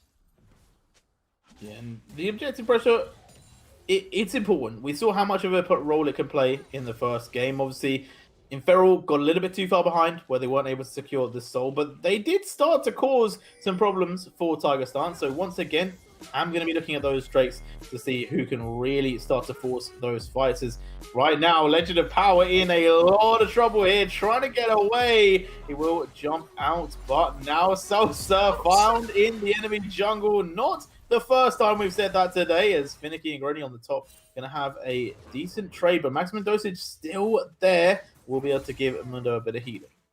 Oh, what I will say. Sorry, I cut you off there, but I will say, you talked about the anti-healing. Maximum dosage actually kind of stops that. But I won't even get to talk about that as bot lane. Narcos Yeah, Narcos now in a bit of trouble. It just gets absolutely obliterated though. Great gank from Scar. Yeah, just really nice rotation from them. Should be an easy dragon take. And I will say, compared to first game, we've seen a lot less onus on these objectives early. No one's been moving for dragons. No one wants this early Rift Herald. But what they do want is to find as many kills as possible. Yeah, indeed. A lot of kills so early as Salsa once again in the enemy jungle is going to put Finicky to sleep, and now might actually look for the rest of this fight. Got a huge heal off of the Grom, but here comes Bricko. The 2 versus 1 will force the Lilia away, and Flawless Duet going to catch them out. This might be the Lilia going down. It is going to be so, and Embrace Progress joining a little bit too late, and once again, Salsa just playing with fire and getting burned. Salsa just playing like that Olaf still, even on this Lilia, going for every invade, going for every fight, and it don't work like that on the Lilia. You need your laners there. You need to play for these 2 versus 2s, have your laners play around you, and I understand it because you had Galio, but in the mid lane now, another fight. Vanguard's actually going to be coming through. The Flawless Duet already used, but Bricko taking a decent chunk of damage once again from the tower, and Embrace Progress will survive, and the taunt has come in pretty clutch for the Galio. It's been able to limit the amount they can really do, but saying that, here comes Scar. The 2 versus 1 underneath the tower might be enough, but Graves going to back away. The taunt was used early, and it will not catch out the shotgun bandit that is the Graves, and he will be able to stay alive. And Clear's going to come through, still 10 CS down, and Salsa obviously not happy about that, trying to constantly find any opportunity they can to go into the enemy jungle and really force that pressure. But even Gold State at the moment items are all looking even across the board. I will say that Sheen's super important for Cabex in this bot lane. It's going to be able to help them outrange Narcos, get a bit more pressure, and we are seeing a little bit of a CS lead develop there, but in the mid lane, absolutely monstrous CS lead, this Irelia farming up a Storm. Farming up a Storm indeed, and doesn't show any sign of slowing down, to be honest. And we talked about how important the Aurelia can be. Prico had a really good game one on the Tristana, was very close to being able to maybe turn the tides for his team, but just wasn't able to do too much. ADC in 2021, But Aurelia, not going to have the same problem. Aurelia is really dangerous, really hard to kill, and can be an absolute monster if not locked down at all. So Narcos will be in trouble, Grony will be in trouble. Everyone's going to be in trouble if they don't manage to pick up the Irelia. So Prico becoming a bit scary and is potentially going to be receiving a little bit of attention from Salsa. Salsa angry about the fact that Prico keeps roaming to them, gonna opt to walking towards his mid lane, and with that bot lane being MIA at the moment, it's so dangerous to be anywhere because Rakan and Kai'Sa have such long range engage and follow up, and when they're paired with something like this Lilia and Galio, you can be dead in an instant. Indeed, and it's going to get the root onto South. So the Encore comes through, and he goes to Vanguard's edge. They are going to be trying to turn this one around, immediately picking up the Lilia, and Legend of Power going to be able to use the quickness and get away. But Prico just flexing on how powerful they truly are. Aurelia just able to lock down the Lilia with so much ease. It was just, they weren't all ready for that play. Legend of Power and Salsa were trying to be really greedy. They wanted to get vision control there, and they saw a pink ward and they were like, nah, not in my house. This isn't happening here. But what they didn't realize is that Infernal Esports was even more prepared to take that fight, and the instant that Jurgen Encore comes through, the follow-up comes as well, and this now leads to them having more pressure, but Embrace Progress. Ooh, really nice dodge there on the floor of Stuart, as we do see Legend of Power joining the fight. May put them to sleep as well. In comes Salsa, but that Looting Lullaby was so far away, there was no chance for them to be able to proc that. And what's also good to add at this point is this entire top side is magic damage. Yes, Mundo offers a lot of AD damage, but you've got Lilia, you've got Galio. Mundo has magic damage on those cleavers. So these Merc Treads pickups are super important for these members, especially this Aurelia, especially this Graves, because not only does it give you that little bit extra magic resist, it also gives you that tenacity, which is so good into champs like Lilia, like Galio, like Rakan. Yeah, so they're still just clearing up the jungle. Hasn't been able to catch up with the Graves yet. Graves has had a much better time in terms of farming and just jungle pressure in general. Now looking for the Rift Herald as Grony, trying to play aggressive onto Finicky. Will not get too much off, though. Not much going to happen there. Grony just happy farming, but Cabex isn't going to be happy down here. Yeah, we do see the quickness and the knock-up. It's a little bit too much. Prico, though, trying to turn it all around. It was the three-person dive, and they aren't going to be able to get away. The Hero's Entrance plus the TP going to be coming down, and it will stop the 2 TP engage from Prico, and Finicky is Embrace Power now. Having a bit of a wander there, almost walking straight into the Jace, and it looks like the Herald will be spawned in the mid, but can they take the tower bot before the Herald will crash? We will find out who takes this one in the race of the base. It's going to be the bot lane. They're taking up the tier 1 tower first, but Shelly is going to get a second charge. Second charge is super important now. It sets up that tier 2, but the dragon fight is going to be even more important. They're going to be getting the double taunt, but the team not able to follow it up, and Vanguard's Edge is not used just yet. The Floor's Duet manages to be enough, and they do take down the Galio already. Narcos, Grony still walking in. They are trying to contest this dragon. The ocean is pretty important, but Finicky going straight in, picks up the kill. It is not stolen, and the deer immediately removed. Cabex on the back of this fight is now going to be joining, but they don't even need him. Grony will fall, and Inferal find the fight. They find the Drake. They're looking for more towers as a huge play goes their way. And we see there just the amount of damage from them is just absolutely huge. They're a team that spikes on 1 or 2 items. They get so much damage from these lethality builds, and they just were absolutely able to run amok. Grony's not tanky enough yet to sustain all of that. This Salsa is not positioning super well on the Lilia, positioning a bit too far forward for my liking, and no one else really had the abilities to fight that fight. Indeed, and again, I get what you're saying. Just kind of playing it a little bit like he's playing Olaf there. Just playing very aggressively forward, and you just can't withstand the same amount of damage and the same tank that you did in the previous game. But now, playing even more aggressive, looking to take on Scar for this Gromp, will not be able to secure it as it does go over to the Graves, and it's just going to have to walk away, and only aided by the Rakan. It just is not a good time. No, and right now you're in a situation where Jace is super strong. You know, they've done what they needed to do in that first game, which is get Finicky ahead, get Finicky with some gold and some items. And now Finicky can walk into these team fights, one-tap Kai'Sa, one-tap Lilia, absolutely do run amok against Galio as well with the amount of damage they have. And Irelia is pretty much full build already with that Blade of the Ruin King. I mean, it's the meme, but it's honestly true at this point. This Irelia does so much and just can't die. Yeah, the healing is ridiculous. The attack speed is ridiculous. The damage is just ridiculous. And Irelia, as you said, only has built one item. So with more scaling, it's going to become more and more of a problem. And I expect to see some anti-heal coming out from the side of Tiger Stance.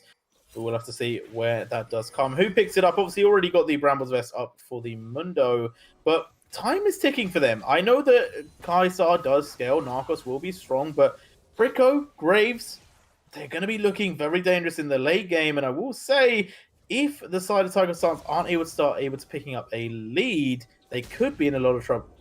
I think the only kind of saving grace for Tiger Stance is the fact that you are stronger in the sense that you have a Mundo, so it gives you a bit more stability to play that front to back, whereas in Feral is a lot of squishy champions plus the Irelia who can build more bruiser-ish. So that's the only benefit they have to look at as scaling. But like you said, so much damage comes out. So many of these champions that can be absolute monsters in the late game. And in Feral looking to push this lead even more with a top dive. Yeah, and Kai'Sa has moved away already, so Narcos will be safe. The Void Seeker there going to catch out Yugen. They will see the dive that was to be, and Finicky going to be able to just shockwave up one of those minions and walk away. They've kept this wave push, but now here comes the return play. Salsa going to be looking to put Scar to sleep. He does get knocked up. The Encore is going to catch out too, though, but asleep goes Scary. He's trying to run away, but there goes the Killer Instinct for the Kai'Sa. Picks up one kill. Now maybe they can look for more as they do take down the Galio. It's 1-for-1 so far. We're only going to be the first one to join the fight, as Aurelia not going to be moving anywhere near this one. Cabex is going to be able to Arcane Shift away, and it should feel Shiroba saying that they're still contesting this one. Do get the lockdown onto Salsa, but it will not be, and I think this fight will be over for a minute. Although saying that, Brico joining might spur the rest of the team onwards, but I think that they will just leave this. Yeah, it's definitely good job that Frico didn't go for that. I mean, maybe might have been the Chovy 1v5 montage play, but I'm doubtful it would have been expected because Rakan's still alive, still would have been able to peel. This Kai'Sa does so much damage, and Lilia does as well, stacked on top. I think at the moment, Salsa just needs to take a mental reset and go, I am not a tank. I cannot survive these bursts, because you keep seeing Salsa just pushing forward, trying to get as much damage as possible and walking in front of Grony at times, which is just why in these fights they're getting chunked out so low, not able to properly use that Lilia damage to kite around the fight, and it's real close right now. Yeah, it is real close indeed. Grony will be able to pick up this top tower. Has been able to establish a bit of a split push there, but the Dragon's going to be coming up, so they do need to make their way down. They do have TP, but in 10 seconds, the first Cloud Drake will spawn, and a very similar position for Inferal. Yeah, they've found themselves in a really nice spot, and it is only that Cloud Dragon. You're not in a position to contest, so I think it's absolutely fine to do what they're doing now. Push in mid wave, push in top wave, make them lose minions, possibly get damage onto these turrets. And obviously, yes, you're losing your tier 1, but we spoke about it before. It's an alright situation for them, because in these longer lanes, yes, Aurelia is going to be a monster, but you have Kai'Sa Galio. You can answer that split push. Yeah, and they might need to find an answer soon, because the tier 2 is being destroyed here. Galio hasn't responded, neither has Lilia. We do see the Grony finally based, but it's not going to survive. It will fall down, and another tower picked up by the side of Inferal. More towers going down means more gold onto this Irelia, as they're looking for a play now in the mid lane, but they don't really have the engage tools to properly be able to go for this. And as I say that, flash forward. Oh, but the Uncle going to go slightly wide. It's not going to catch them out and Embrace Progress able to walk away. But Grony stepping very far forward. I know you go where you please, but you may not want to go there. As Brico now taking a lot of damage. Actually, the killer is through. It was a little bit far forward, though. In comes the hero's entrance. It is not going to get the knock up, as everyone is able to flash away and get to safety. A very, very low few health bars there, as True Shot Barrage over the top does do a lot to the side of Tiger. They will have to walk away, but everyone is able to get out alive. And the benefit is Tiger stance, while they're lower HP, if they can get this base off, move towards this Baron, they have their key ultimate still available. They still have that ultimate from this Legend of Power, the quickness to be able to find these huge engages, along with the Lilia ult to follow up off of that. So if you can find yourself a nice engage onto these squishies, we saw right there, Kai'Sa, so much damage right now, can absolutely one-shot someone. Indeed, and it's truly impressive, and Kai'Sa is a really fun ADC to watch at all stages because of the power that they do possess, and Narcos really piloting it quite well, almost finding the damage to finish off Prico there, but a good save from Yugen, I believe, with the healing, did keep them alive. As now Embrace Progress in a bit of a questionable situation here. It's going to get slowed up, gets knocked back by Finicky, and just immediately picked off the map. A little bit of a weird walking path there. Yeah, not what you would have expected to see. I'm not going to try and analyze that too much because it was kind of just a little bit grief. But top turret is going to go down, and we have to look at what they're looking to get next. It is pushing forward, and they seem to have caught out Salsa, but that passive movement speed and Ghost is going to be so useful to get Salsa out of there. Yeah, and again, a little bit questionable that Salsa was stepping up there, and that is going to be another set of tier 2s going down. We do see Grony pushing the bot lane still, but all in all, it does feel like Inferno are getting the better trades from these tower pushes. And here's the point where we have to see, can Finicky actually do anything? Because Grony just shrugs off that damage, it's going to heal it up once again, and you know, Finicky has a little bit of life still from this Eclipse, but Grony's absolutely more than fine to constantly keep pushing this lane out, make sure that Finicky can't be with the team to provide that extra amount of poke and burst, and hope that this Kai'Sa Rakan combo can just look to melt through the squishies of Inferno. The gold lead as well, we've kind of talked about how it does feel like Inferno have been taking the lead. They're actually only 1.5k gold ahead because the towers are only 6 to 5. So all in all, Tiger Stance have been able to whittle down some towers, but objectively, it has felt like Inferno have had the better time. And now onto the Baron, they are going to be looking to claim this. No vision from the side of Tiger Stance to give them any reason to question this play. Yeah, they're not here quite yet, but 3k on the Baron as a lilting lullaby used. Ooh, Prico was put to sleep, but he's going to wake up. In comes the Mundo, gets hit with the Encore, but they're going to be jumping into this fight. Salsa steals the Baron, and now in comes Prico, trying to turn it around, trying to remove all of these buffs, but it is a 4 versus 2. Salsa staying alive, but will go down. Prico now getting knocked up by the Galio on the back. We do see Scar chased away by Grony, but he's going to live, and a good fight has ensued for the side of Inferno. Will they be able to clean it up? Prico still on the hunt, looking for Legend of Power. Not going to be able to find the damage. Embrace Progress now onto the Graves. We'll get the taunt. Will he have the damage to pick him up? Dirge from the Graves picks up the damage, and Galio will fall. But Prico still in the middle. Grony playing aggressive here, trying to finish him off with the healing. Is strong with this one. Still able to get a lot of damage down. Will Mundo win this fight? Prico just dancing around. Legend of Power, you need to stay very much away. But here comes the TP. Knockup doesn't count, but it isn't going to be enough. Good briefcase there from Grony. Will finish them off. Finicky now joining the fight with the help of Yugen. Should be able to lock down Grony. They've already taken down the Rakan. Their Mundo will fall as well. And all in all, I think it was all of the Baron buffs removed from the game. Yeah, I think everyone died in that fight. Literally everyone apart from Skate, and we're going to see a replay here of how that fight commenced. Just an absolute mess, but the backline is dove onto. They're able to instantly kill the Ezreal and the Seraphine, and it just becomes right now is the mechanical play of this jungle mid combo from Inferal that keeps them in the game. This could have been devastating if they're able to get out with these Barons, but such good jukes, such good micro play from this team is able to make sure that they do come out in it with a lead in that fight. All the Barons do go down, and they just find themselves in a nice neutral position, prepped for this next dragon. And it was time as well. It wasn't like they just picked up all the Barons. It was the fact that they bought so much time that Finicky was able to respawn, run down the mid lane, and then kill off the Mundo. And it does kind of beg the question of maybe Grony and Embraced and Legend of Power, they should have just all walked away and kept their Baron buff, but they wanted to go for the kills, they wanted to risk it all, and it didn't pay off for them.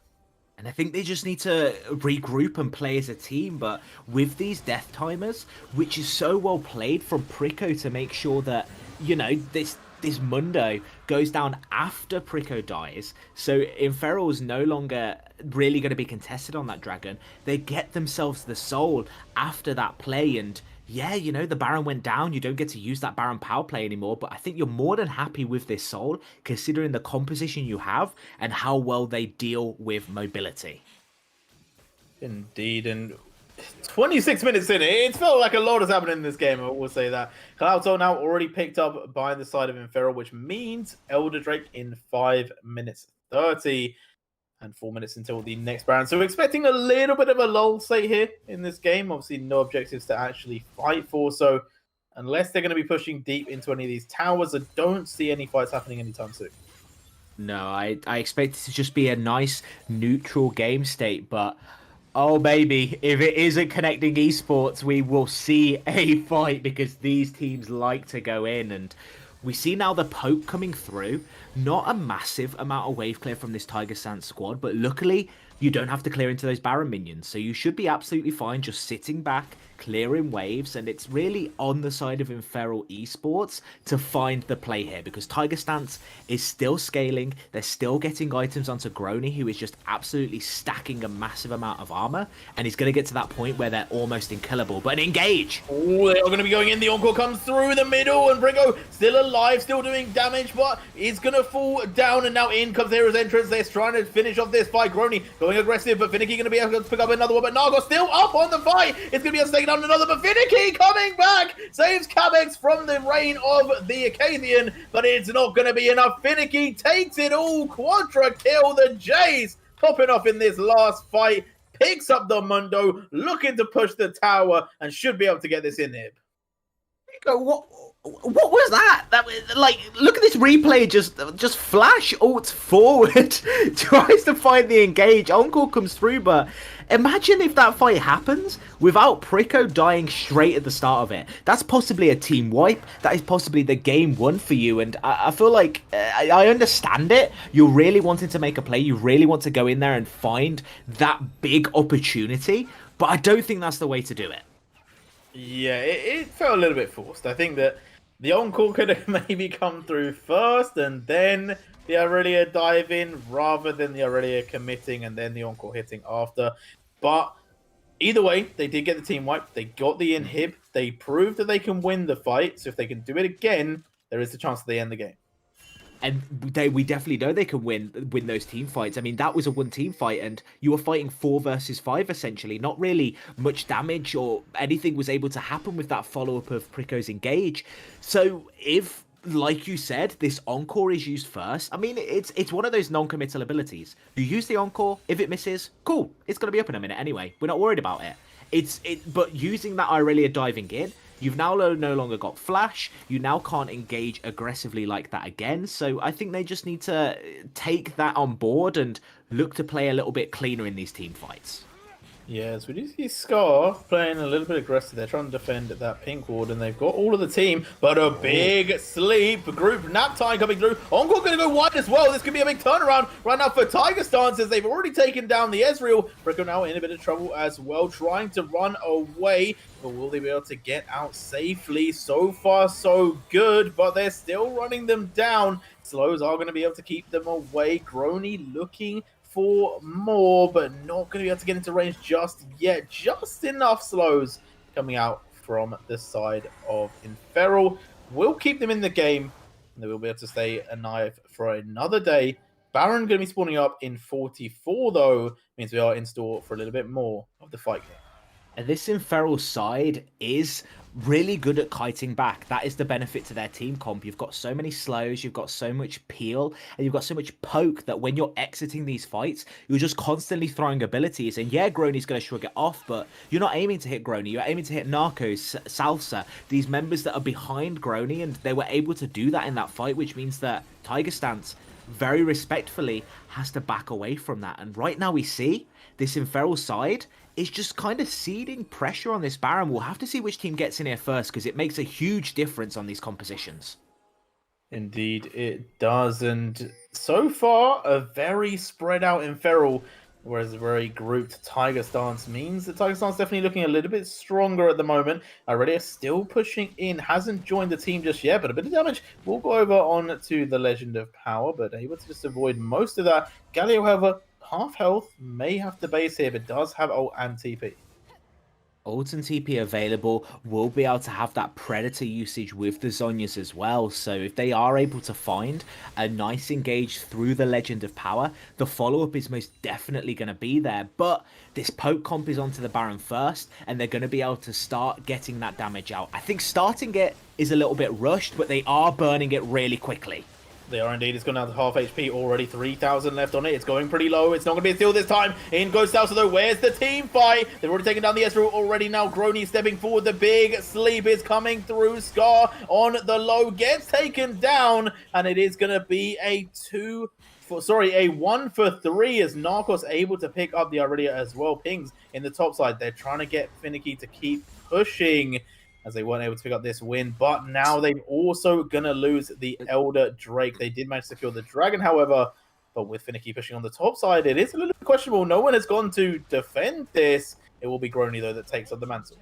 Yeah, Grony's going to go there, and like you said, that Elder Dragon is now up and available. They're going to be able to move towards that, and it should be absolutely free. So this gives 3 minutes of power to this Tiger Stance side. They are going to be so strong with this Elder Dragon. And yes, there's a Baron on the other side, but Elder Dragon is just unmatched in its power and the ability to win team fights. Yeah, and it should be picked up now. So for the next 2.5, it's going to be a rough time to be in Feral. And it kind of begs the question of, Inferal so far have been pushing out, they've been playing aggressive, but now they need to sit back. They cannot take a bad team fight, because with the Elder Drake, there is no way that they win these fights. No, that Elder Drake makes a huge impact, especially when you've got members like Finicky, like Cabex and Yugen, who are more squishy members. They're not going to be able to sustain themselves in these team fights as well. And you have that Moonstone, but the issue with Moonstone is it's not very good at healing squishies. It's really good at healing bruisers, because you can keep them topped up, you can keep them fighting as your front line. But with a squishy, by the time that Moonstone heal starts to take effect, you start to really get the HP coming up. The squishy should already be dead, because this Tiger Stance side has so much burst. Indeed, and they are going to be pushing it down mid. They still have a minute and a half, so still a long time before that Dragon buff does wear off. And it's whether or not the defense can come through from Feral, because there isn't loads and loads of poke from the side of the Tiger Stance, but it's definitely enough that you need to be a little bit careful. We do see the sleep going to be coming through onto Grey. It's a little bit, I don't know, that was a little bit bold there. I think that was a bit ambitious is what I'm looking for there. But once again, Finicky dropping a lot of damage there. The Shock Blast really hurting the Legend of Power, and we'll see if they can keep pushing in. So far, so good for the defense from Inferal. They are going to have another opportunity to make a play like that. These spells are going to come up before this Elder Dragon goes down, but really good rotations from Inferal. And I will say, not great lane assignments from Tiger Stance, because they're playing on one wave. They're not splitting up this Inferal side, and it means that they're all able to just take everyone that has this great wave clear, Jace and Graves. As long as they're there and you don't have Baron, it's super easy for them to just one-shot these waves at ease. Yeah, and the Dragon not being able to be utilized to the max just yet. And 15 seconds left. It is Yeah. going to be all evened out. And so far, Inferno playing the smart game well. Playing it really well, actually. The way they were able to turtle on that is super huge for them. And you might say, yeah, they didn't get to use their Baron at all, but that's absolutely fine. Trading Baron for Elder and not really anyone able to use their advantage, that's really beneficial for the Baron side. 2 minutes, 20 seconds now. I expect that to be our big fight, but once again, the team that wins that fight, even if it's only 1 kill, even if it's only 2 kills, should be getting that Elder Dragon afterwards for free. Indeed, I do agree with that one. The only way that it maybe doesn't go down is if only one player is left in the game. But if that does occur, it could be a rough time for one of the teams. It could mean at the end of the game at this time around, because their times are going to be so long. And once again, pushing this mid lane in, but it's not going to be enough to get a big win right now. Now, as you said, 1 minute 40 until the next Baron. That is where we expect the big fight. But Finicky going to be aggressed on by Narcos, who does pick up the kill. We do see the hero's entrance comes through, but a big pick there by the ADC from Tiger Stance. And out of nowhere, seemingly, they're going to be able to use this to start pushing it down these waves. They're going to be looking for this mid tier 3. They pick it up and maybe look for the inhib as well. A lot of damage still available though, so you need to play this careful if you're Tiger Stance. You've used the heroic entrance and you've used the killer instinct. It's really difficult for you to dive onto people, and Prico looking to get onto Narcos, who's moving forwards. Yeah, they do pick up the tower. There's the knock up. There's the damage coming through. Prico going low with the Encore. Keeps them alive for a little bit longer, but they will take down the Kaiser, but they fall themselves. But that's a 3 versus 3, and Scar going to be jumping forward. Grony in a little bit of trouble here. Cabex getting very close. Picks up Salsa, and that's going to be a 2 kill for 1. And so far, they're able to survive another day. No inhibs went down. A lot are open, but none are broken. And Cabex, take a stand up, my man. You popped off in that fight. You weren't really able to notice it, but the amount of damage that Cabex was able to do on the side was hugely impactful. And alongside that, Yugen, oh my lord, that Encore might have just saved them the game. And they have 4 members up now versus only 2 from Tiger Stance, and they want to push this pressure. Yeah, they are pushing for the end, potentially, or maybe just for the inhibs to set them up for the Baron. It is going to be 9 seconds before the Galio comes back alive, or 10 before Narcos is back up. So they have a little bit of time here. They're going to be able to take one Nexus inhib tower. Will they be able to take the second? The game ends, which unfortunately means that it did finish, and it means Inferno won and we didn't get to see it, which is really sad, but we do know that they were able to pick up the 1 game in the series. It's 1 for 1, all said and done, and it is going to be the end of the series. Really, really well played from this Inferno side to find this win. I mean, a load of huge individual pop-up performances. I'll be honest, I thought it was game over as soon as that pick came through onto Finicky. And then they just are able to kite back. Huge Encore, huge amount of damage on the side from that Ezreal. And yes, look at that, Finicky doing so much damage in that entire game. But I think the rest of the team really made sure to clutch it out in that last fight. Yeah, truly did, and I agree with you. I think that a big shout needs to be made for Yugen, because that last Encore, I think, was everything. Irelia was pretty much dead. The fact that they kept them alive for that little bit of time allowed Irelia to pick up the kill onto the Kai'Sa, changed the game. If Kai'Sa had survived there, I think it's GG. Absolutely is. There's no question about it. Kai'Sa just free hitting would have just demolished the rest of the team fight. But as it happened, really huge individual plays. And I think, you know, that as well as Tiger Stance adapted to the draft and kind of picked against what this Inferno side wanted to do, they didn't quite play to that super well, and these fights were super scatty, super mechanical based, and Inferno showed they really can bang with these high level players.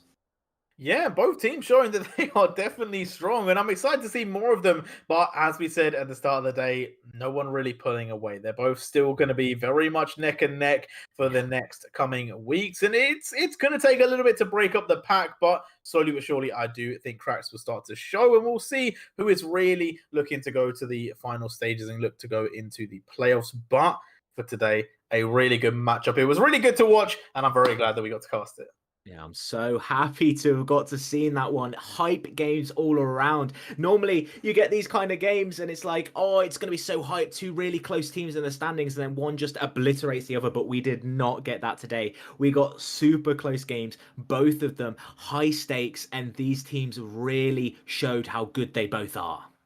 Yeah, truly did, and there were a few question marks over the Inferals pick, but they made it work. They made it happen. No, I don't really know how but they got it, and they did a really good job. And I think they showed that they are definitely a team that you need to not take lightly, shall we say? Yeah, they're a force to be reckoned with, and we see that when they can play to their own win conditions, when they can make the game about what they want to do, they absolutely can just take the game, take control of it, and just smash their way through. And yes, they had to get the win through some mechanical plays rather than clean macro, but a win is a win at the end of the day, and they're going to go away happy with that one. Yeah, win is a win indeed, especially when you lost game one as well. So. Yeah. Yes, you would have won the 2-0, but you were 0-1. So the fact that you came 1-1, it's still going to be better than going 0-2. Any day of the week, you're going to be happy with that 1-1 instead of that 0-2. But I mean, I just want to give a big shout out, honestly, to Finicky. The way that the first game went, to pick up that Jace again and then just go, all right, I'm going to run it back. I'm going to play Jace into a tank, and I'm going to absolutely demolish this game this time. Such good confidence, and really good to see it follow through. Indeed. And just wanted to check with production, what is happening next? Is that the end of the show? Or... Indeed. So we do have now the end coming up, but thank you so much for tuning in. We had a great game one and an even better game two. I think we all enjoyed that one quite a lot, and yeah, well, this will bring the whole group stage a bit closer, so we'll have a quick look at the group stage and then we'll be ending it for today. 1 second, let me just get that set up with you guys. Does it work? Hello? Test 1, 2, 3. Okay, yeah, it works. Great. So let's have a look at our beautiful little group stage. That's the playoffs. Here's the group stage. So yeah, as you can see now, Inferal Esports and Tiger Stance didn't change too much in their standings. They all just advanced by 1 point. But however, another series being played today is indeed the Extreme versus Definitely Not Washed Up. So there's also a battle for 6th place, as you can see, together with Fusion and Lotus Crystal are also going to play on Sunday, if I'm not mistaken. So yeah, basically the whole place 4, 5, and 6 are a big question mark still. When it comes to 1st and 2nd place, I could say that at least Bumblebee Boys and Among Us, if not also Method to Madness, have a good chance at this one. So yeah, those are the standings for now. We'll be looking into this for next week as we come into a great next week here. And I think actually, wait. I've just realised yeah, that it well, says something that is... Tiger Stance has won. I was like, hold on a second. Yeah, okay. What's happened there? It's 2-0, bit questionable. Let's fix that real quick. I just saw that too. So we go to this one, we do this, we do this. You can see admin at work, POG, and then we do this. Great, and now the group stage is correct. I was about to say, something is not lining up here. But yeah, this will make more sense. There you go, 10 and 10. I was about to say they should be equal points. Yeah, great. But this will bring us to more even points all across the board. But yeah, with that being said, we do wish you a great evening. Thank you so much for joining in. And Connect Esports is giving our thanks also to the beautiful casters of today who did a great job at casting this glorious series. And with that being said, thank you so much for tuning in. Enjoy the rest of your weekend and see you on Monday, 7 p.m. CST for the next game.